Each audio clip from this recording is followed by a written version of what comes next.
নমস্কার, আপনারা দেখছেন ইন্ডিয়া অনলাইন নিউজ। আমি আপনাদের সাথে পিউ আবারও একটা নতুন নিউজ নিয়ে চলে এসেছি আপনাদের মাঝে।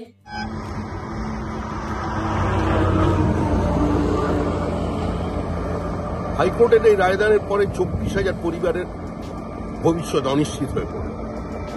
যাদের চাকরি চলে গেল তাদের মধ্যে অনেকে সময়ের মধ্যে বিয়ে করেছেন, ব্যাংকের থেকে লোন নিয়ে বাড়ি কিংবা ফ্ল্যাট বানিয়েছেন। এখন সকলের সব শেষ।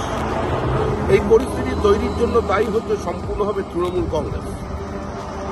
এই দুর্নীতি পার্থ চট্টোপাধ্যায় বা তার সহযোগীদের দুর্নীতি নয়।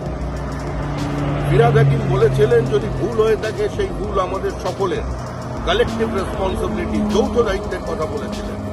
এটা ক্যাবিনেটের দায়িত্ব। তাই এই অরাজক অবস্থা তৈরি করবার জন্য, মেধাকে প্রতারিত করবার জন্য, সমাজকে খোলা বাজার বানানোর জন্য এবং সর্বোপরি এই শিক্ষকের চাকরিকে আলু পটলের মতো বাজারে বিক্রি করার জন্য দায় নিয়ে আজকে মুখ্যমন্ত্রীর অবিলম্বে পদত্যাগ করা উচিত।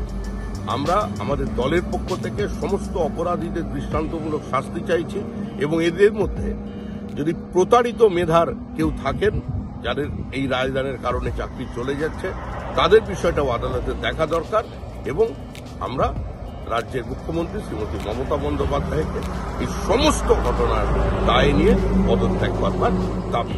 অনলাইন নিউজ সাধারণ মানুষের কথা বলে, সাধারণ মানুষের পাশে থাকে। দেখা হচ্ছে পরের নিউজে।